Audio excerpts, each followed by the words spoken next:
Praise the lord. ప్రభువును రక్షకుడైన యేసుక్రీస్తు వారి అతి శ్రేష్టమైన నామంలో మరొకసారి ఈ రీతిగా దేవుని యొక్క లేఖనాల్లోని ఉన్న సత్యాల్ని దేవుడు మనకి తెలిసి ఉండగా వాటిని ధ్యానం చేసుకోవడానికి మరి మరొక అవకాశాన్ని ప్రభువారు కలుగచేసినందుకు ప్రభువుకి మహిమ కలుగును గాక. అందరికీ వందనాలండి. మరి దేవుని యొక్క వాక్యంలోనికి వెళ్ళే ముందు చిన్న ప్రార్థన చేసుకొని దేవుని యొక్క వాక్యాన్ని మనం ధ్యానం చేసుకుందాం. నాతో కలిసి అందరూ ఏకీభవించి మరి ప్రార్థన చేయాలని ప్రేమతో మనం చేస్తూ ఉన్నా. పరిశుద్ధుడా, జీవం కలిగినటువంటి మా గొప్ప దేవ, మీ పరిశుద్ధమైన ఘనమైన స్తోత్రని నామానికి కోటాను కోట్ల కృతజ్ఞతాస్తుతులు చెల్లిస్తున్నాం రాజా.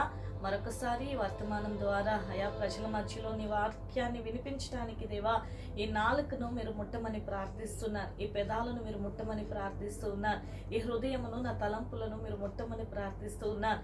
అయా మాతో నాతో మీరు మాట్లాడండి ప్రభా.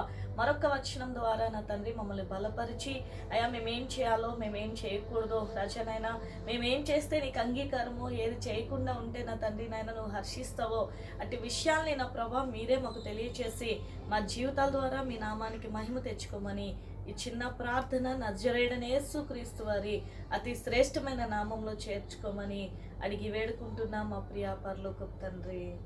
Amen amen. Praise the lord. ప్రభునందు ప్రియమైన దేవుని బిడ్డలారా, మరి మరొకసారి దేవుని యొక్క వాక్యంలోనికి వెళ్తూ ఉన్నాం. దయచేసి మరి శ్రద్ధగా దేవుని యొక్క వచనం మీద మనసు పెట్టుకోవడానికి మీ దగ్గర పరిశుద్ధ గ్రంథాలను తెరవండి. తెరిచి మీకు అందరికీ సుపరిచితమైనటువంటి గ్రంథం, మరి చాలా చిన్న పుస్తకం అయినప్పటికీ కూడా చాలా సత్యాల్ని మనకి తెలియచేసేటువంటి గ్రంథం, మరి అన్ని కాలాలకి సరిపోగలిగినటువంటి మరి దేవుని యొక్క పరిశుద్ధ గ్రంథం యోనా గ్రంథాన్ని మనం ధ్యానం చేసుకుందాం. యోనా గ్రంథంలో ఒక చక్కని విషయాన్ని ప్రభునందు ప్రియమైన దేవుని బిడ్డలారా ఈరోజు మనం ధ్యానం చేసుకుందాం. చూడండి, యోనా రాసినటువంటి పుస్తకం 1వ అధ్యాయము 9వ వచనం. ఏమండి, యోనా రాసినటువంటి పుస్తకం 1వ అధ్యాయము 9వ వచనం. అక్కడ చూసినట్లయితే అతడు వారితో ఇట్లా నేను హెబ్రీయుడను, సముద్రమునకును భూమికిని సృష్టికర్తయై ఆకాశమందుండు దేవుడై ఉన్న యెహోవా యందు నేను భయభక్తులు గలవాడనై ఉన్నాను. ప్రభునందు ప్రియమైన దేవుని బిడ్డలారా, యోనా ఒక హెబ్రీయుడు, అంటే దేవుని బిడ్డ, అంటే అబ్రహాము యొక్క వారసుడు, అబ్రహాము సంతానం నుండి వచ్చినటువంటి వాడు. దేవుడు ఏ విషయమైనా కానీ అబ్రహాముకి మరుగు చేయలేదండి.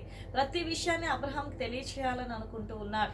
అబ్రహాంని దేవుడు స్నేహితునిగా చూస్తూ ఉన్నాడు. మరి లోతు ఉన్నటువంటి సొదొమ గొమొర్రా ప్రాంతాలు ఆ రోజుల్లో చాలా కఠినమైనటువంటి, దేవునికి అసహ్యకరమైనటువంటి, హేళనకరమైనటువంటి పరిస్థితిని కలిగి ఉన్నప్పుడు, అంటే పురుషులు అవాంఛనీయమైనటువంటి కార్యాల్ని, మరి హోమోసెక్చువాలిటీలో ప్రభునందు ప్రియమైన దేవుని బిడ్డలారా భయంకరమైనటువంటి వ్యర్థమైనటువంటి అనుభవాల్ని కలిగి ఉన్న సమయంలో దేవునికే కోపము రేగి, దేవునికే భయంకరమైనటువంటి ఉగ్రత, ఆ యొక్క ఆవేశము కలిగి మరి ఆ ప్రాంతాన్ని నాశనం చేయాలి అని అనుకున్న ఆ యొక్క హెబ్రీడైనటువంటి అబ్రహాముకి తను చేయాలనుకున్న విషయాన్ని చెప్పకుండా ఆపలేదు ప్రభునందు ప్రియమైన దేవుని బిడ్డలారా. ముందుగానే అబ్రహాంకి తెలియచేసి, నా స్నేహితుడైన అబ్రహాంకి నేను చేయాలనుకున్న విషయాన్ని తెలియచేయకుంటానా అని అన్నప్పుడు, ఇదిగో సొదొమ గొమొర్రాల యొక్క మొర నా దగ్గరికి చేరింది, కాబట్టి నేను ఆ యొక్క సొదొమని గొమొర్రాని నేను నాశనం చేయాలనుకుంటున్నాను అని అంటే, వెంటనే అక్కడ ఉన్నటువంటి తన సహోదరుని కుమారుడైన లోతు అబ్రహాముకి గుర్తొచ్చి అనుకుంటున్నాడు, అయ్యో లోతు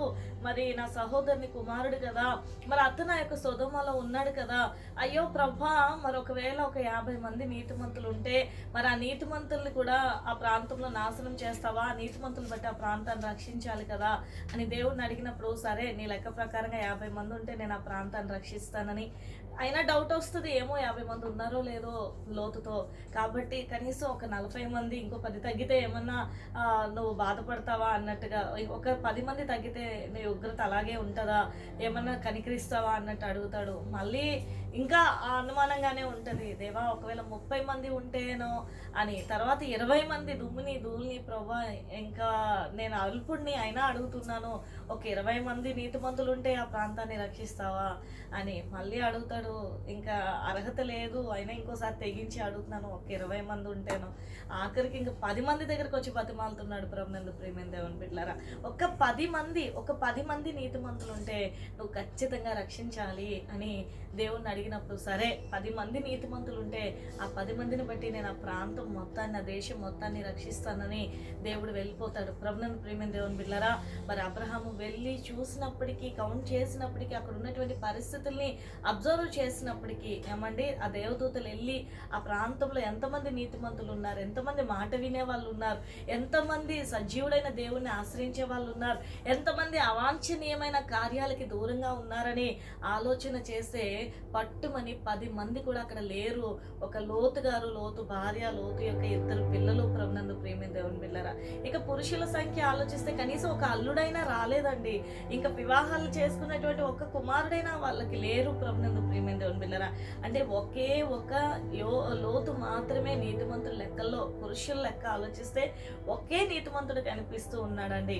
మరి ఆ ఒక్క నీతిమంతుడి విషయమై ఆ దేవదేవుడు ఆ ప్రాంతంలోకి వచ్చి అతన్నే ఇంకా ఆ ప్రాంతం నుండి తప్పించాలి, అగ్నిలోండి విడిపించాలి, అతన్ని హైడ్ చేయాలి, ఆ సమస్యలో నుండి ఆ యొక్క లోతుని తప్పించాలని ఆయన నిర్ణయం చేసుకొని ఒకసారి ఆ పరిస్థితులు ఎలా ఉన్నాయా అన్నట్టుగా బయట కూర్చుంటే ఎవ్వరూ దేవుణ్ణి ఆశ్రయించే వాళ్ళు కానీ స్వీకరించే వాళ్ళు కానీ లేరు. అయ్యో, ఈ పరిస్థితుల్లో మీరు బయట ఉండకూడదు, మీరు మా దేశంలో ఉన్నారు కాబట్టి పరవదేశంలో ఉన్నారు, మీరు నా ఇంటికి రండి, మీరు రాత్రి ఇక్కడ ఉండకూడదు, అది మీకు ప్రమాదం అని వాళ్ళని పిలుచుకొని లోపలికి లోతు తీసుకెళ్తే అక్కడ ఉన్న వాళ్ళందరూ ఆ యొక్క లోతు ఇంటి మీద పడి, ఖచ్చితంగా నీ దగ్గరకు వచ్చినటువంటి ఆ పురుషులు మా దగ్గరికి పంపించు, ఆ మనుషులు మా దగ్గరికి పంపించు అని చాలా భయంకరంగా వారు మాట్లాడుతూ ఇంకా లోతు యొక్క ఇంటిని బద్దలు కొట్టే పరిస్థితి వస్తుంది.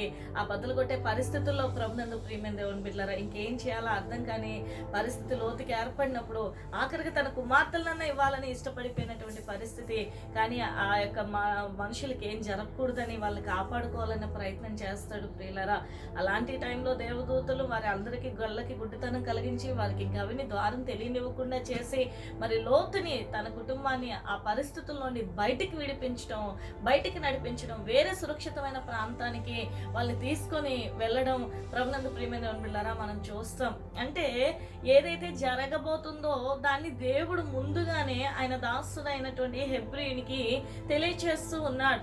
అలాగే నినెవే యొక్క పట్టణం యొక్క పాపము కూడా విస్తరించినప్పుడు, నినెవే పట్టణస్థులు కూడా దేవుని దృష్టికి దోషులైనప్పుడు, నినెవే పట్టణస్థులు కూడా దేవుని దృష్టికి అసహ్యమైన కార్యాలు జరిగిస్తూ ఉన్నప్పుడు, దేవుని యొక్క కృపకి దూరం అయిపోయిన వారే, దేవుని యొక్క కృపా సత్యాలకి దూరం అయిపోయిన వారే ఉన్నప్పుడు ప్రభునందు ప్రియమైన దేవుని బిడ్డలారా, దేవుని కోపం కూడా ఆ పట్టణం మీదకి వచ్చినప్పుడు వెంటనే దేవుడు హెబ్రీయుడైన యోనాతో మాట్లాడతాడు. ఇదిగో నినివే పట్టణానికి ఒకసారి నువ్వు వెళ్ళు, నువ్వు చెప్పు ఆ పట్టణస్తులకి, ఎందుకంటే వాళ్ళ యొక్క దోషం నా దృష్టికి చాలా చెడ్డగా ఉంది కనుక నేను ఒక 40 డేస్లో వాళ్ళని అందరినీ నాశనం చేస్తానని చెప్పని టైం పీరియడ్ కూడా 40 దినాలని దేవుడు మాట్లాడాడండి.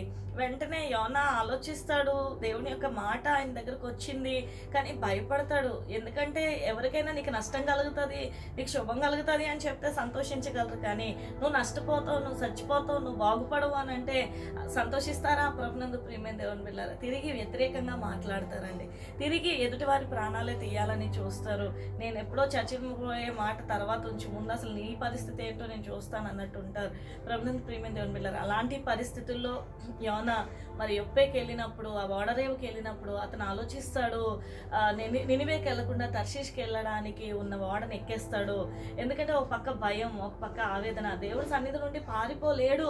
కానీ అక్కడ ఉన్నటువంటి పరిస్థితుల్లో బాబోయ్ నినివే పట్టణస్తులు దేవుడి దృష్టికే దోషులంటే ఇంక నేనాలకు ప్రకటన చేస్తే ఇంకా నన్నేం చేస్తారు అన్నట్టు తన ప్రాణం కోసం భయపడ్డాడండి, తన ఆత్మ కోసం భయపడ్డాడు, తను ఏమైపోతాడో అని భయపడ్డాడు. దేవుడు చెప్తున్నాడని మాటను వదిలేశాడు, తన కోసం తను ఆలోచన చేసుకున్నాడు. వెంటనే సురక్షితమైన వ్యాపారంతో కూడినటువంటి పట్టణంలోకి వెళ్ళడానికి అటు ఓడెక్కేస్తాడండి. ఓడెక్కిన తర్వాత మనకు తెలుసు మరి భయంకరమైనటువంటి తుఫాన్ ఆ ఓడ మీద కొడుతుంది. అక్కడ జాగ్రత్తగా గమనిస్తే ప్రభునందు ప్రియమైన దేవుని బిడ్డలారా, ఆ ఓడలో చాలా మంది ఉన్నారు. దాని కెప్టెన్స్ అవనియండి, దాని వర్కర్స్ అవనియండి, వేరే వేరే ప్రాంతాల నుండి వర్తకాలు చేసుకునే వాళ్ళు అవనియండి, వాళ్ళందరి మీదకి శ్రమ వచ్చినప్పుడు వాళ్ళందరూ ఏమని తీర్మానం తీసుకుంటారంటే, ఈ కష్టము, ఈ శ్రమ, ఈ కీడు దేవుడిని బట్టి మనకు కలిగింది, అయితే ఇది ఖచ్చితంగా దేవుని ఉగ్రతే, దేవుని శాపమే, ఇది వాతావరణ విపరీత పరిస్థితులు కాదు, లేకపోతే అన్ఎక్స్పెక్టెడ్గా జరుగుతున్నది ఏదో కాదు, దేవుడు కోపగిస్తేనే ఇలాంటి ఉగ్రత వస్తుంది, దేవుడు కోపగిస్తేనే ఇలాంటి పరిస్థితి వస్తుంది, కాబట్టి దేవునికి కోపం కలిగింది, ఎవరికి వాళ్ళు మీ దేవుళ్ళను ప్రార్థన చేసి ఎవరిని బట్టి కలిగిందో తెలుసుకోవాలి అన్న వారు ప్రయత్నం చేస్తారు. చూడండి ప్రియులారా, వారందరూ అన్యజనులు, తర్షీషు ఓడ ఎక్కిన వాళ్ళందరూ కూడా వర్తకాలు చేసుకునే వాళ్ళు, బిజినెసెస్ చేసుకునే వాళ్ళు, వ్యాపారాలు చేసుకునే వాళ్ళు. అలా అంత బిజినెస్లు చేసుకున్నప్పటికీ కూడా కష్టం కలిగినప్పటికీ, శ్రమ కలిగినప్పటికీ, బాధ వచ్చినప్పటికీ వెంటనే దేవుడు కోపగించాడు. దేవుడు కోపగిస్తేనే మనం ఇలాంటి నష్టాన్ని ఎదుర్కొంటాము అన్న సంగతి వాళ్ళకి అర్థమైంది. దేవుని కోపం ఎవరిని బట్టి వచ్చిందో తెలుసుకోవాలి అన్న వారి ప్రయత్నం. అంటే ఖచ్చితంగా ఎవరి వల్ల ఈ యొక్క కోపం వస్తుందో, దేవుడు ఎవరిని బట్టి కోపడుతున్నాడో కూడా గ్రహించగలం, మనం తెలిసిపోతుంది ప్రభునందు ప్రియమైన దేవుని బిడ్డలారా. కాబట్టి ఎవరి బట్టి కష్టం కలిగిందో, ఎవరి బట్టి బాధ కలిగిందో మనం తెలుసుకోవాలి అని చెప్పి వాళ్ళు చీట్లు వేసుకుంటారు. ఆ ఓడలో ఉన్న వారందరి పేరున చీట్లు వేసుకుంటారు. వెంటనే ఒక చీట్ వచ్చింది. ఆ చీటు మీద యోనా గారి పేరు ఉంటుంది. వెంటనే గమనించుకొని ఆ యోనాని పిలిచి, ఇంత గొప్ప కీడు కలుగుతుంది, ఇలాంటి పరిస్థితుల్లో అసలు నువ్వెలా నిద్రపోయే పరిస్థితిని కలుగున్నావు, అసలు ఇంత గొప్ప కష్టం కలిగింది, ఇదిగో నీ పేరున చీట్ వచ్చింది, మరి ఏంటి అని అడిగినప్పుడు వెంటనే అప్పుడు ఆ యొక్క హెబ్రీయుడిగా యోనా అంటున్నాడు కదా, నేను ఒక హెబ్రీయుడిని, యెహోవా సన్నిధి నుండి నేను పారిపోతున్నాను. అక్కడ చూడండి, అతడు వారితో ఇట్లన్నో, నేను హెబ్రీయుడను, సముద్రమునకును భూమికిని సృష్టికర్తాయి, ఆకాశమందుండు దేవుడై ఉన్న యెహోవా యందు నేను భయభక్తులు గలవాడనై ఉన్నాను. చూడండి, తాను యెహోవా సన్నిధిలో నుండి పారిపోతున్నట్లు అతడు ఆ మనుష్యులకు తెలియజేసి ఉండెను గనుక వారు ఆ సంగతి తెలుసుకుని మరింత భయపడి నీవు చేసిన పని ఏమని అతన్ని అడిగిరి. అప్పుడు వారు, సముద్రం పొంగుచున్నది, తుఫాను అధికమగుచున్నది, సముద్రం మా మీదకి రాకుండా నిమ్మలించినట్లు మేము నీకేమి చేయవలెనని అతన్ని అడుగగా. ప్రభునందు ప్రియమైన దేవుని బిడ్డలారా, భయం వేసింది ఒక్కసారే. అయ్య బాబోయ్, ఇతని హెబ్రీయుడు, దేవుని అందలి భయభక్తులు కలిగిన వాడు. ఏమండి, దేవుని అందలి అక్కడ చాలా ఖచ్చితంగా ఐఎమ్ హెబ్రూ, నేను ఒక హెబ్రీయుడిని, నేను హెబ్రీయుడిని. రెండోది, దేవుని అందు నేను భయము భక్తి కలిగిన వాడని. తన యొక్క వ్యక్తిత్వం ఎలాంటిది, యోనా గారి వ్యక్తిత్వం ఎలాంటిదంటే దేవుని పట్ల భయం ఉన్నవాడు, దేవుని పట్ల భక్తి ఉన్నవాడు. మరి దేవుని పట్ల భయం ఉన్నవాడు, దేవుని పట్ల భక్తి ఉన్నవాడు ఒక హెబ్రీయుడు ఎలాగా దేవుని సన్నిధి నుండి పారిపోయే ప్రయత్నం చేశాడు. కొన్నిసార్లు దేవుని పిల్లలే దారి తప్పిపోతూ ఉంటాం. దేవుని పిల్లలమే ప్రార్థనా జీవితానికి దూరం అయిపోతూ ఉంటాం. దేవుని వాక్యానికి, వాగ్దానాలకి దూరం అయిపోతూ ఉంటాం. దేవుని పిల్లలమే ప్రభునందు ప్రియమైన దేవుని పిల్లరా అనేక మందికి సమస్యలు తెచ్చిపెడుతూ ఉంటాం. దేవుని పిల్లలమే అండి, దేవుని యొక్క సన్నిధి కలిగిన వారమే, దేవుడంటే తెలిసిన వారమే, దేవుని యొక్క దైవత్వం ఎరిగిన వారమే, దేవునికి భయపడిన వారమే, దేవుని పట్ల ఆసక్తి కలిగిన వారమే, దేవుడంటే ఇష్టం, దేవుడంటే భయం ఉన్న వాళ్ళమే. కానీ అలాంటి దేవుని బిడ్డల వల్లే ప్రపంచాలు తల్లకిందులయ్యే పరిస్థితులు వస్తూ ఉన్నాయి. అలాంటి దేవుణ్ణి కలిగిన వారి వల్లే ప్రభునందు ప్రియమైన దేవుని బిడ్డలారా అనేక మందికి శోధనలు కలుగుతున్నాయి. అనేక మంది ప్రాణాలు అరచేతిలో పెట్టుకోవాల్సిన పరిస్థితులు వస్తున్నాయి. అనేక మంది మీదకి ఉగ్రత దిగుతున్నటువంటి పరిస్థితుల్ని మనం చూస్తూ ఉన్నాం. ఈరోజు దైవజనులైనటువంటి వారు, దేవుని బిడ్డలైనటువంటి వారు, హెబ్రీలైనటువంటి వారు, ప్రభునందు ప్రియమైన దేవుని బిడ్డలారా కుటుంబాలకి వేరే ప్రభువు యొక్క సన్నిధానంలో జీవిస్తున్నటువంటి వారు ఖచ్చితంగా మనం చేయాల్సినటువంటి కొన్ని కార్యాలని ఈ యోనా గారి ద్వారా మనం కొంచెం నేర్చుకోవచ్చు. ప్రభునందు ప్రియమైన దేవుని బిడ్డలారా అనేకమైన విపత్తులకి కారణాలు ఒకవేళ తెలియకుండానే మనమే అవ్వచ్చు. అనేకమైన సమస్యలకి కారణాలు ప్రభునందు ప్రియమైన దేవుని బిడ్డలారా తెలియకుండా మనమే కావచ్చు. ఎందుకంటే మనకి దేవుడు అప్పగించిన పనిని మనము సరి అయిన రీతిలో చెయ్యకపోతే, మనకి అప్పగింపబడిన పనికి మనము సరి అయిన రీతిలో ఉపయోగింపబడకపోతే ఏం పని దేవుడు మనకి అప్పగిస్తున్నాడు? నాశనం వస్తుంది, నాశనం వస్తుంది, ఆ ప్రజలు నశించిపోతారు, 40 రోజులు వాళ్ళు గడువిస్తున్నాను కాబట్టి నాశనం వస్తుందని ప్రకటించమని. కానీ ఈరోజు ఎక్కడ చూసినా వాగ్దానాలు, వచనాలు, దేవుడు కరుణామయుడు, దేవుడు ప్రేమామయుడు, దేవుడు క్షమించేవాడు, దేవుడు కృప చూపిస్తూ ఉన్నాడు, కాబట్టి నీకేం కాదు, నువ్వు నీతిమంతుడివే, నీకేం కాదు అనేటువంటి పరిస్థితులే మనకి ఈ యొక్క కాలంలో వినపడుతూ ఉన్నాయి. ప్రభునందు ప్రియమైన దేవుని బిడ్డలారా ఉగ్రత అనేది వస్తుందన్న భయం ఉండటం లేదు. నిజమే, నీ ప్రాణాన్ని కాపాడటానికి యేసుక్రీస్తు ప్రభుల వారికి శక్తి ఉంది. ఆయన మాత్రమే ఆయన సన్నిధిలో ఉన్న వారికి విడుదల ఇవ్వగల వాడు. ఆయన రక్తంలో కడగబడితే నీతిమంతులుగా మార్చబడి ఇష్టపడతాం. నీ ఆత్మకి యేసు రక్తం తప్ప ఇంకొక పరిష్కారం అన్నది లేదు. నీ ఆత్మని నిత్య జీవంలోనికి నడిపించగలిగిన శక్తి యేసుక్రీస్తు రక్తానికి తప్ప మరొకరికి లేదు. ప్రభునందు ప్రియమైన దేవుని బిడ్డలారా, కానీ ఈ లోకంలో నశించిపోతున్న ఆత్మల్ని రక్షించుట కొరకు దేవుడు యోనాని ప్రకటన పంపించినప్పుడు ఆయన విషయంలో ప్రభునందు ప్రియమైన దేవుని బిడ్డలారా ఏమి ప్రకటన చేయమని చెప్పాడంటే, మీరు హెచ్చరించండి. నువ్వు వెళ్ళి హెచ్చరించాలి, నువ్వు హెచ్చరిక చేయాలి. ఇదిగో సమస్య రాబోతుందని చెప్పు, ఇదిగో దేవుడు కోప్పడుతున్నాడని చెప్పు, ఇదిగో దేవుని ఉగ్రత రాబోతుందని చెప్పు. ఎందుకంటే ఆ యొక్క ప్రకటన, హెచ్చరిక అన్నది కష్టంగా ఉంటుంది తీసుకోవడానికి, కానీ హృదయం నొచ్చుకున్నట్టు ఉంటుంది, కానీ మనసుకి బాధగా ఉంటుంది. కానీ ప్రభునందు ప్రియమైన దేవుని బిడ్డలారా, ముందే హృదయం నొచ్చుకోవడం వల్ల, ముందే మనసు బాధపడడం వల్ల, ముందే మనసుకి గాయం కలగడం వల్ల ఆ గాయం రాబోయే గొప్ప ఉపద్రవంలో నుండి వాళ్ళని తప్పించడానికి, గుణపరచడానికి ఒక అవకాశంగా ఉండొచ్చు. కాబట్టి ప్రభునందు ప్రియమైన దేవుని బిడ్డలారా, ఇది హెచ్చరిక చేయాల్సిన సమయమే కానీ ఏమండి సాఫ్ట్గా ప్రామిసెస్ రిలీజ్ చేయాల్సిన టైం కాదు. ప్రభునందు ప్రియమైన దేవుని బిడ్డలారా కాదండి, హెచ్చరిక. ఎందుకంటే మనం అంత్యకాలంలో ఉన్నాం, యుగాంతానికి దగ్గరగా ఉన్నాం. యేసయ్య రాకడ గురుతులు సమీపిస్తూ ఉన్నాయి. కాబట్టి ఇంకా సాఫ్ట్ మెసేజెస్, ఇంకా గ్రేస్ మెసేజెస్, ఇంకా ప్రభునందు ప్రియమైన దేవుని బిడ్డలారా ప్రజలకు ఏం కాదని భ్రమ పెట్టే పరిస్థితులు కాదు. ఖచ్చితంగా సిద్ధపడాలి. ప్రతి ఒక్కరం సిద్ధపడాలి. నేను సిద్ధపడాలి, మీరు సిద్ధపడాలి, సంఘాలు సిద్ధపడాలి, సేవకులు సిద్ధపడాలి, ప్రతి ఒక్కరూ సిద్ధపరచబడాలి. ప్రభునందు ప్రియమైన దేవుని బిడ్డలారా ఖచ్చితంగా హెచ్చరిక దేవుడు మనకి ఇస్తూ ఉండగా హెచ్చరికని తీసుకొని ఆ హెచ్చరికకి భయపడి పశ్చాత్తాపం చెందాల్సినటువంటి పరిస్థితిలో ఉన్నాం. ఆ హెచ్చరికకి భయపడి కన్నీళ్లు కార్చాల్సిన పరిస్థితుల్లో మనం ఉన్నాం, అంగలార్చవలసినటువంటి పరిస్థితుల్లో మనం ఉన్నాం. ప్రభునందు ప్రియమైన దేవుని పిల్లలారా వెంటనే యోనా అంటున్నాడు, నేను హెబ్రీయుడిని, నేను యెహోవాకి భూమి ఆకాశములను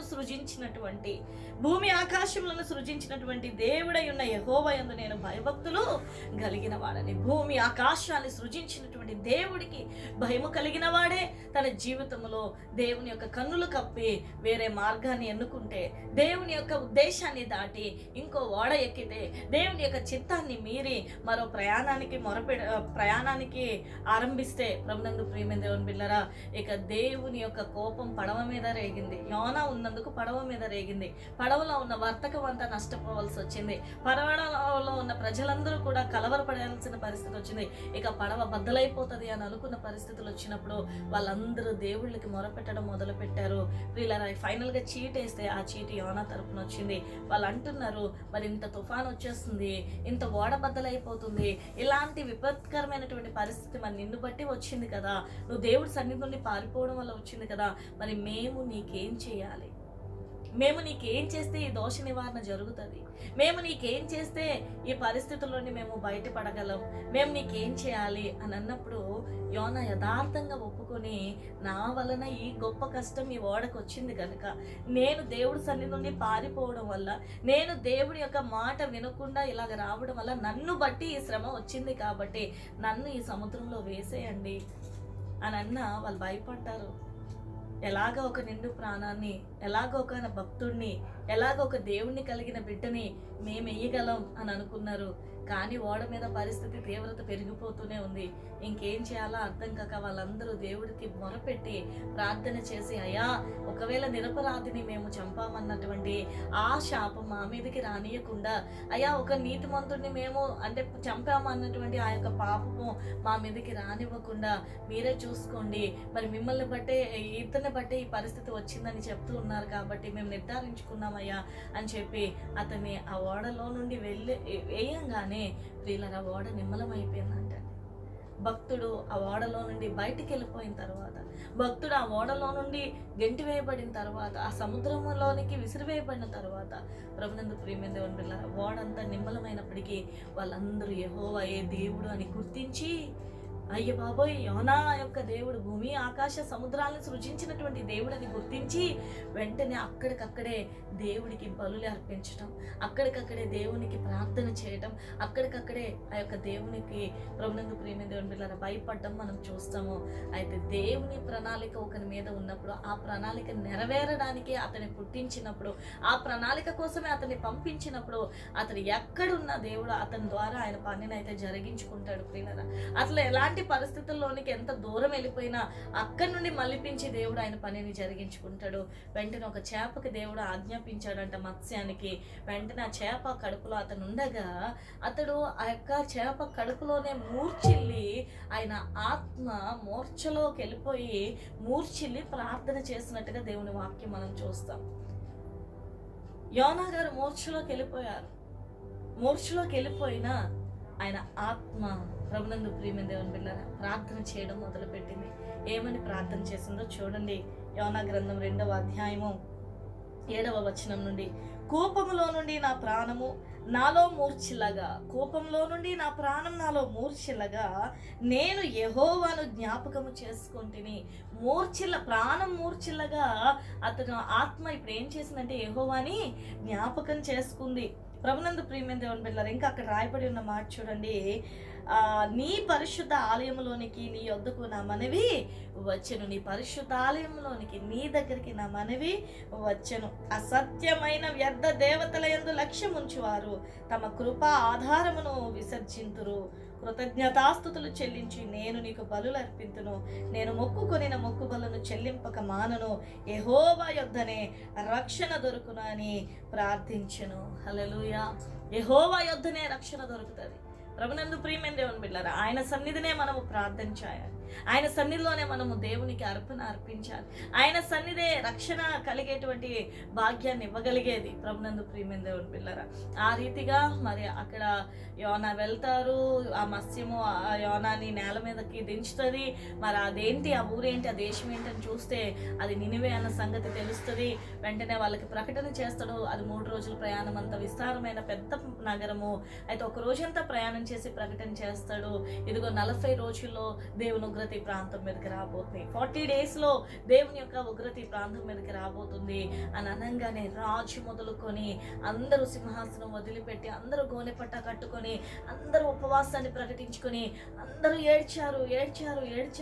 ఈయన ఖచ్చితంగా చెప్పినటువంటి మాటకి, దేవుని యొక్క ఉగ్రత మీ మీద ఉంది, దేవుడు మీ మీద కోపగిస్తూ ఉన్నాడు కాబట్టి ఆయన నన్ను పంపాడు. నేను రాననుకున్నాను కానీ ఆయన నన్ను పంపించాడు, మీకు తెలియచెప్పమన్నాడు. ఎందుకు తెలియచెప్పమన్నాడో నాకు తెలియదు కానీ 40 రోజుల్లో ఉగ్రత రావడం ఖాయం అని ఆయన ప్రకటన చేసుకుని వెళ్ళిపోతూ ఉన్నాడు. ప్రభునందు ప్రియమైన దేవుని బిడ్డలారా ఆ ప్రకటనకి భయపడ్డారు. రాజుగారు భయపడ్డారు. రాజు దిగినప్పటికీ అందరూ దిగారు. అందరూ దేవుని యొక్క సన్నిధానంలో మొరపెట్టారు. చిన్న పిల్లలతో సైతం మొరపెట్టారు, పెద్దవాళ్ళతో సైతం మొరపెట్టారు. పశువులకి కూడా మేత వేయలేదు, పశువులు కూడా మొరపెట్టడం మొదలుపెట్టాయి. అందరూ ఉపవాసాన్ని ప్రతిష్ఠించుకున్నారు. ప్రియులారా ఆ ప్రార్థనకి దేవుడు గొప్ప జయమిచ్చి అంటున్నాడు కదా, యోనా నేను నా ఉగ్రతని పంపనని చెప్పు, నేను వారి మొర విన్నానని చెప్పు, వారిని నేను రక్షించుకుంటున్నానని చెప్పు. ప్రభునందు ప్రియమైన దేవుని బిడ్డలారా దయామయుడిని మనం కలుగున్నామండి, కరుణా సంపన్నుని కలుగున్నామండి. నిజంగా హృదయ అంతరంగాల్లోండి మనం మొరపెడితే, నిజంగా దేవా ప్రభువా అని మనం మొరపెడితే, మన కుటుంబాలతో మనం మొరపెడితే, మన పిల్లలతో మనం మొరపెడితే, అధికారం అని చూసుకోకుండా, అల్పులని చూసుకోకుండా అందరము ఎవరి స్థాయిలో వాళ్ళము దేవుని పాదాలు పట్టుకొని మొరపెడితే, ఎవరి స్థాయిలో వాళ్ళం దేవుని సన్నిధానంలో గోజాడగలిగితే, దేవుని కరుణ వేడుకోగలిగితే, దేవుని కటాక్షాన్ని పొందుకోగలిగితే, దేవుడు పంపిన ఉగ్రతలో నుండి దేవుడు విమోచించడం అన్నది జరుగుతుంది. ప్రియులారా జరుగుతుంది. కాబట్టి ఈరోజు ఏం చేయాలి, మనం ఏం చేయాలి? కరోనా వైరస్ ప్రపంచం అంతా వ్యాపిస్తూ ఉండగా, ప్రజలందరూ మరణాల సంఖ్యలో పెరిగిపోతూ ఉండగా, వ్యాధి విస్తరించిపోతూ ఉండగా, ఎంతగా కట్టడి చేసినా ప్రజలు ఇంకా విచ్చలవిడిగానే రోడ్ల మీద తిరుగుతూ ఉంటే, ఇక ప్రభుత్వాలు కూడా ఏమి చేయలేని నిస్సహాయ స్థితుల్లో ఉండగా, ప్రభునందు ప్రియమైన దేవుని బిడ్డలారా ఉన్న మనమైనా మన కుటుంబాలైనా క్షేమంగా ఉండాలి అని అంటే, దేవుడు శాంతించకపోతే, దేవుడు కనికరించకపోతే, దేవుడు కటాక్షం ఇవ్వకపోతే ఎక్కడికక్కడ స్తంభించిన పరిస్థితులు, ఎక్కడికక్కడ దూరంగా ఉన్నటువంటి పరిస్థితులు. ప్రభునందు ప్రియమైన దేవుని బిడ్డలారా, కుటుంబాలు కలుసుకుంటాయో కలుసుకోవో తెలియటం లేదు. దేశాలు దాటి వెళ్ళిన ప్రజలు అక్కడే ఇరుక్కుపోయి ఉన్నారండి. స్వదేశంలో ఉన్నటువంటి వారి పరిస్థితి విషమించిపోతూ ఉన్నటువంటి పరిస్థితులు, కరువు పెరిగిపోతూ ఉంది. ప్రభునందు ప్రియమైన దేవుని బిడ్డలారా, ఇలాంటి పరిస్థితుల్లో ఇప్పటికైనా కన్నీళ్లు కార్చడం, ఇప్పటికైనా ఏడవడం, ఇప్పటికైనా దేవుని పాదాల దగ్గర రావడం, ఇది మనకి సబబు, మనం చేయాల్సినటువంటి కార్యం. ఎందుకంటే మన దేవుడే రక్షణకు ఆధారము ప్రియులారా. దేవుని పాదాలు నిజంగా పట్టుకోవాల్సిన సమయం. ఆయన కృప ఆధారమై ఉన్నవాడు కాబట్టి ఆయన కృప చూపించగలిగిన వాడు ఉన్నాడు కనుక మనం ఆయన్ని వేడుకోవాలి. ఇలాంటి ఒక సంఘటన ప్రభునందు ప్రియమైన దేవుని బిడ్డలారా, దేవుని యొక్క గ్రంథంలో 2వ సమూయేలు గ్రంథం చూడండి. 2వ సమూయేలు గ్రంథం 21వ అధ్యాయంలో మనకి ఇలాంటి ఒక సంభవం కనిపిస్తుంది. దావీదు కాలమందు 2వ సమూయేలు గ్రంథం 21వ అధ్యాయం 1వ వచనం. దావీదు కాలమున 3 సంవత్సరాలు విడవకుండా కరువు కలుగగా. దావీదు గారు రాజ్యం చేస్తూ ఉన్నటువంటి కాలంలో చక్కని భక్తుడు, చక్కని ఆత్మీయుడు, చక్కగా దేవుని స్తుతించేవాడు, ఆరాధించేవాడు. ఏమండి, అలాంటి అతని కాలంలో 3 సంవత్సరాలు కరువు సంభవించిందంటే, 3 ఏళ్ళు కరువు వచ్చిందంట. వెంటనే దావీదు యెహోవాతో మనవి చేసిన అందుకు యెహోవా ఇలాగ సెలవిచ్చెను, సౌలు గిబ్యోనీలను హతము చేసిన గనుక అతన్ని బట్టి నరహంతకులకు అతని ఇంటి వారిని బట్టి శిక్షగా ఈ కరువు కలిగెను. దావీదుకు అర్థం కాలేదు. దేవా, రోజు నేను ప్రార్థన చేస్తున్నానే, రోజు నీ పాదాల దగ్గర కోశాడుతున్నానే, ఆరాధన జరుగుతూ ఉన్నాయే, ఇన్ని చేసి నీ యొక్క మందసాన్ని తీసుకొని వచ్చానే, అన్నీ నేను జరిగిస్తూ ఉండగా ఎందుకయ్యా ఈ కరువు, ఎందుకయ్యా ప్రజలందరూ ఇలాంటి పరిస్థితుల్లో మానకున్న 3 ఏళ్ళు కరువు వచ్చింది ప్రియులారా. అప్పుడు దావీదు దేవుని దగ్గరికి వెళ్ళి అడుగుతున్నాడు, అయ్యా ఈ కరువు కారణం ఏంటి, ఎందుకు ఈ కరువు వచ్చింది, ఎందుకు ఇంత కఠినమైన కరువు, 3 సంవత్సరాల ఇంకా ప్రజల ఆకలితో అలమటించిపోతున్న పరిస్థితి, ప్రాణాలు కోల్పోతున్న పరిస్థితి వస్తూ ఉండగా 3 ఏళ్ళ కరువు నాయన, అయ్యా ఎందుకు వచ్చింది అని అడిగితే వెంటనే దేవుడు మాట్లాడుతున్నాడు కదా, గిబియోనీయులకి ఏమండి, వాళ్ళు ఇజ్రాయేలీలో ఒక జాతి అయిన వాళ్ళు కాదు, వాళ్ళు అమోరీల యొక్క వంశంలోని ఉన్నటువంటి ఒక బ్రీడ్, ఒక తెగవారు. ప్రభునందు ప్రియమైన దేవుని బిడ్డలారా, అయితే యెహోషువ వారితో ప్రమాణం చేసి ప్రమాణపూర్వకంగా దేవుని పేరట మేము మిమ్మల్ని చంపము, మీరు మా మధ్యలో నివాసం చెయ్యొచ్చు, మీరు నిబ్బరంగా ఉండొచ్చని ప్రమాణం తీసుకున్నారు. దేవుని పేరట వారు ఆహారం పుచ్చుకొని ప్రామిస్ చేశారు. ఆ ప్రామిస్ని దేవుడు విన్నాడు. వాళ్ళు భయపడి, వాళ్ళు వణికి వీళ్ళ దగ్గర ఆశ్రయాన్ని కోరిన పరిస్థితి. గిబ్యోనీయులు ప్రభునందు ప్రియమైన దేవుని బిడ్డలారా, ఇజ్రాయేలీల దగ్గరకు వచ్చి వాళ్ళు భయపడి వణికి, అయ్యా మాకు మీరు కనికరించాలి, మమ్మల్ని మీరు కటాక్షించాలని కోరుకున్నప్పుడు వెంటనే దేవుడు అక్కడ వారికి ఇచ్చినటువంటి వాగ్దానం, యెహోషువ ద్వారా దేవుడు వాళ్ళని క్షమిస్తానని, మీరు మా మధ్యలో ఉండొచ్చని ఇచ్చినటువంటి వాగ్దానం. అయితే సౌలు రాజుగా ఉన్నప్పుడు ఇజ్రాయేలీల మీద, యూదుల మీద మనసు పెట్టుకొని వాళ్ళ మధ్యలో వీళ్ళు వేరే తెగ వాళ్ళు ఉన్నారు, ఈ తెగ వాళ్ళు మన మధ్యలో ఉండకూడదు, ఈ తెగ వాళ్ళు మన మధ్యలో నివాసం చేయకూడదు, ఈ తెగ వాళ్ళందరినీ చంపాలని సౌలు తన యొక్క కుటుంబీకులు ఆ యొక్క గిబ్యోనీయుల్ని చంపడం జరిగింది ప్రియులారా. ఆ చంపినందుకు దేవుని కోపం రేగి, నేను మాట ఇచ్చే నిర్భయంగా నివాసం చేయొచ్చు అని వాళ్ళకి ఈ మాట ఇచ్చిన తర్వాత ఎలాగ సౌలు వాళ్ళని చంపుతాడు, అతని కుమారులైన నరహంతకులు ఎలాగ వాళ్ళని చంపుతారని దేవుడికే కోపం రేగింది ప్రియులారా. పరదేశిని మధ్యలో నిర్భయంగా ఉన్నప్పుడు ఆ పరదేశికి నువ్వు కీడు చేయకూడదు. వేరే దేశస్తులు, వేరే ప్రాంతస్తులు, వేరే వాళ్ళు మీ మధ్యలో ఉన్నప్పుడు, ఏమండి, వేరే వాళ్ళు మీతో ఉన్నప్పుడు వాళ్ళకి ఎట్టి పరిస్థితుల్లో కూడా మీ వల్ల హాని కలగకూడదు. ఒకవేళ అలాంటి హాని కలిగితే ప్రభునందు ప్రియమైన దేవుని బిడ్డలారా, దానిని బట్టి దేవుడు మనకి కరువు రప్పిస్తాడు, దాన్ని బట్టి దేవుడు మనల్ని బాధ పెడతాడు, దాన్ని బట్టి దేవుడు మన మీదకి శిక్ష రప్పిస్తాడు. అందుకే దేవుడు అంటాడు, అందుకే నేను శిక్షించాను 3 సంవత్సరాలని. ప్రియులారా, వెంటనే దావీదు గిబ్యోనీయులు పిలిపించి అడుగుతారు. చూడండి 3వ వచనం. రాజుకు దావీదు గిబ్యోనీయులను పిలవనంపి, నేను మీకేమి చేయగోరుదురు, యెహోవా స్వాస్థ్యమును మీరు దీవించినట్లు దోష నివృత్తికై దేని చేత నేను ప్రాయశ్చిత్తము చేయుదునని వారిని అడుగగా, దేని చేత యెహోవా స్వాస్థ్యాన్ని మీరు దీవించాలి అంటే నేనేం చేయాలి? మిమ్మల్ని బట్టి ఈరోజు దేవుని స్వాస్థ్యం అంతా కూడా శిక్షింపబడుతూ ఉంది, కరువు కలుగుతూ ఉంది, నేనేం చేయాలయ్యా అని గిబియోనీలందరినీ పిలిపించి అడిగినప్పుడు వాళ్ళు అంటారు కదా, గిబియోనీలు సౌలు అతని ఇంటి వారు చేసిన దాని నిమిత్తము ప్రాయశ్చిత్తం కలుగుటకై వెండి బంగారాలే గాని ఇజ్రాయేలులో ఎవరినైనా చంపుటయే గాని మేము కోరట్లేదు. మాకు వెండి ఇవ్వండి, మాకు బంగారం ఇవ్వండి, లేకపోతే ఇజ్రాయేలీలందరినీ చంపండి అని మేము కోరట్లేదు. మాకు వెండి వద్దు, మాకు బంగారం వద్దు, మాకు ఇజ్రాయేలీల ప్రాణాలు కూడా వద్దు. వాళ్ళు అంటున్నారు. చూడండి ప్రభునందు ప్రియమైన దేవుని బిడ్డలారా, అన్యుల్లో నీతి కనిపిస్తూ ఉందండి, వాళ్ళలో అత్యాశలు కనపడట్లేదు. వాళ్ళు వెండి మీద బంగారం మీద ప్రజల ప్రాణాల మీద తీపి కోరికలు లేవు. ప్రభునందు ప్రియమైన దేవుని బిడ్డలారా, వారి పక్షంగా దేవుడు ఉన్నప్పటికీ కూడా వారు ఏది కోరితే అది జరుగుతుంది ఆ సమయంలో. కానీ ఏదో ఒకటి కోరుకోవటం లేదు. ఎవరిని బట్టి వాళ్ళు నష్టపోయారో ఆ నష్టానికే పరిహారం అడుగుతున్నారు. చూడండి, వారు మాకు శత్రువులై మమ్మను నాశనము చేయుచు ఇజ్రాయేలీల సరిహద్దుల్లో ఉండకుండా మేము లయమగునట్లు మాకు హాని చేయ ఉద్దేశించిన వారి కుమారులో 7 మాకు అప్పగించండి. మాకెవరైతే శత్రువులు అయ్యారో సౌలు ఇంటి వారు చేసిన దాని నిమిత్తం ప్రాయశ్చిత్తం కలుగుటకే వెండి బంగారాలు గాని ఇజ్రాయేలీలో ఎవరినైనా చంపుటయే గాని మేము కోరట్లేదు అనిరి. అంతటా దావీదు, మీరేమి కోరుదురో దాన్ని నేను మీకు చేయుదుననగా వారు మాకు శత్రువులై మమ్మను నాశనం చేయొచ్చు ఇజ్రాయేలీల సరిహద్దుల్లో ఉండకుండా మేము లయమగునట్లు మాకు హాని చేయ ఉద్దేశించి వారి కుమారులో 7 మాకు అప్పగించు. యెహోవా ఏర్పరచుకున్న సౌలు గిబియా పట్టణంలో యెహోవా సన్నిధిని మేము వారిని ఊరి తీసేదమని రాజుతో మనవి చేయగా రాజు, నేను వారిని మీకు అప్పగించదనను. మాకేం వద్దయ్యా, మాకు వెండి వద్దయ్యా, మాకు బంగారాలు వద్దయ్యా, అయ్యా మాకు ఇజ్రాయెల్ ప్రాణాలు వద్దు.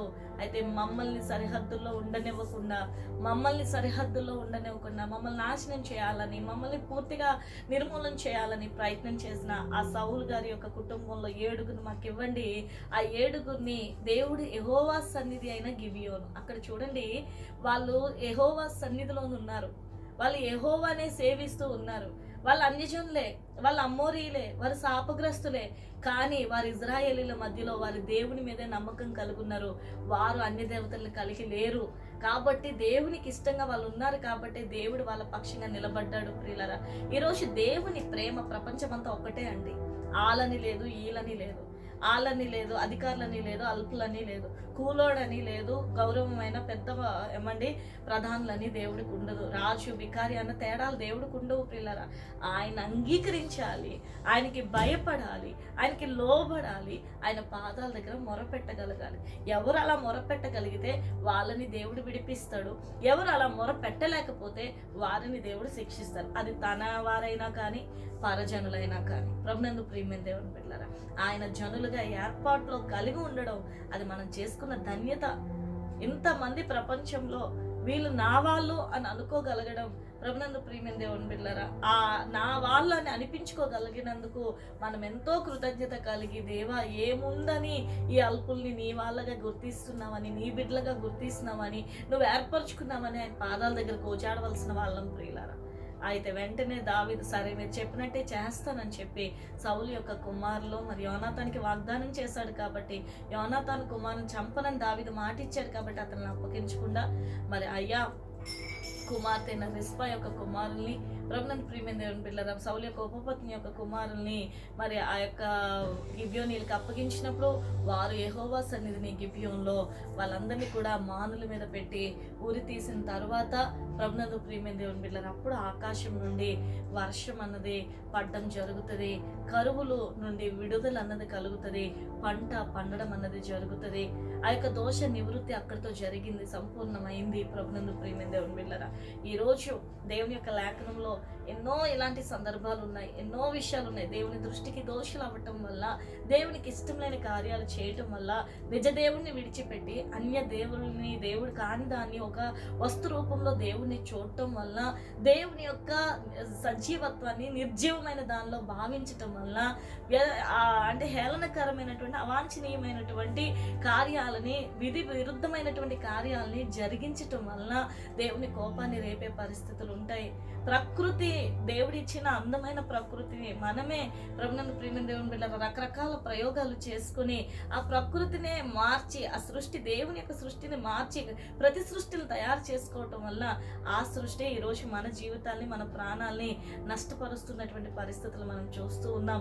ప్రతి సృష్టి చెయ్యకండి, సృష్టికర్తని ప్రార్థించండి. ప్రతి సృష్టి మీద మక్కువ పెట్టుకోకండి, సృష్టికర్త మీద మక్కువ పెట్టుకోండి. సృష్టికర్త మీద ప్రభునందు ప్రియమైన ఆధారపడాలి. మనుషులు సృష్టించినటువంటి వస్తువుల మీద మమకారం పెరుగుతుంది.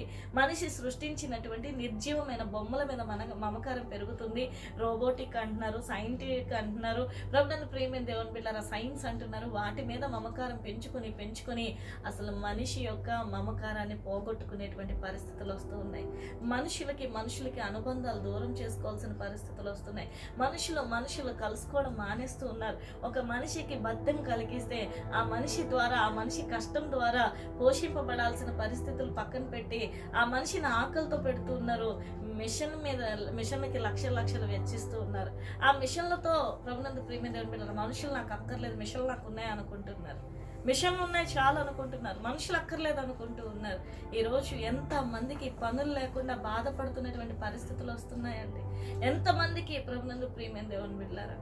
మరి నేను ఒక పల్లెటూరులో సేవ స్టార్ట్ చేసినప్పుడు మరి సోమేశ్వరం ప్రాంతంలో ప్రతి ఉదయం తెల్లవారికి మునిపే 3, 4, 5 అయినప్పటికీ ప్రియులారా కలకల్లాడుతూ నేనున్నటువంటి నా ప్రాంతం అంతా, గ్రామంలో ఉన్న వాళ్ళందరూ కూడా పని కోసం బయలుదేరేవారు. ఉడుపులంటే ఉత్సాహంగా బయలుదేరేవారు, కోతలంటే ఉత్సాహంగా బయలుదేరేవారు. తర్వాత కొంతకాలం వచ్చినప్పటికీ ఆ కోతకాలం ఏంటో ఉడుపుల కాలం ఏంటో తెలియని పరిస్థితి వచ్చింది. ఎందుకు అని అంటే పనులు లేవమ్మా. అయ్యో మరి పని లేకపోతే ఎలాగా వీళ్ళు పోషింపడేదంటే మిషన్లు వచ్చాయి. ఆ అయ్యగారు మిషన్ కొనుక్కున్నారు, మా కాపు గారికి మిషన్ కొనుక్కున్నారు. మిషన్ అదేసేస్తుంది, మిషన్ కోత కోసేస్తుంది, మిషనే వేస్తుంది. ప్రభునందు ప్రియమైన దేవుని బిడ్డలారా మరి మిషన్ వేసినటువంటి పంట ఎంత వచ్చింది చేతికి? ఈ ప్రజలందరినీ పోషిస్తా, ప్రజలందరికీ కూలిస్తా, ప్రజలందరి ద్వారా పనులు చేయించుకుంటున్నప్పుడు పొలాలు కలకల్లాడుతూ పచ్చదనంతో సంతోషంగా చాలా ఆనందంగా కనపడేవి. కానీ తర్వాత పరిస్థితులు అలా కనపడలేదు. పశువులకి మేత లేకుండా అయిపోయిన పరిస్థితి వచ్చింది. ఎందుకంటే మనిషి కోస్తే ఆ గడ్డి అంతా పూర్తిగా ఉండేది, ఆ ధాన్యాన్ని మాత్రం దొల్లగొట్టే వాళ్ళు విస్తారమైన గడ్డి కుప్పలుగా వేయాల్సిన పరిస్థితి వచ్చేది. ఈ ఎదలు వచ్చిన తర్వాత, ఈ కోత మిషన్లు వచ్చిన తర్వాత పశువులకి గడ్డి లేకుండా కరువు అయిపోయింది.